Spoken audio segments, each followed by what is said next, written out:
रात्री आपण गुन्हा दाखल करण्यात आलेला आहे भुसावळ शहर पोलीस स्टेशनला. तर त्या गुन्ह्यामध्ये तपास करत असताना एकूण 8 आरोपींची नावं आहेत त्याच्यामध्ये FIR मध्ये दिलेली. त्याच्यातले 2 आरोपींना आपण आज ताब्यात घेतलेलं आहे.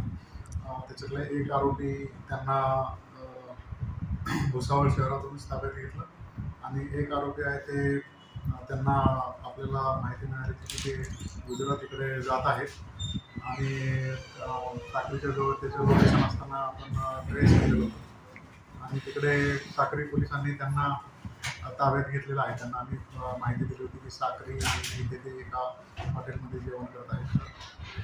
साक्रीकडं त्या टीमने त्यांना साक्री पोलीस स्टेशनच्या टीमने ताब्यात घेतलेलं आहे. आपली टीम आता तिकडनं त्यांना घेऊन फिर्यादीमध्ये दिलेले आहेत.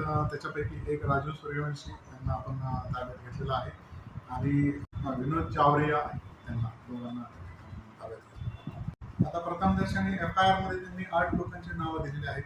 इतर 2 ते 3 असं दिलेलं आहे. परंतु आपण खात्री करत आहोत CCTV फुटेज आणि किंवा इतर तांत्रिक विश्लेषण करून आपण त्याच्यात चेक करत आहोत की प्रत्यक्षात किती आरोपी आहेत, किती जणांचा सहभाग आहे, कोणाचं त्याच्यामध्ये गटामध्ये सहभागी आहे, पूर्वतयारीमध्ये दुसरे कोणी आरोपी आहेत याच्याबद्दल आपण तपास करतो.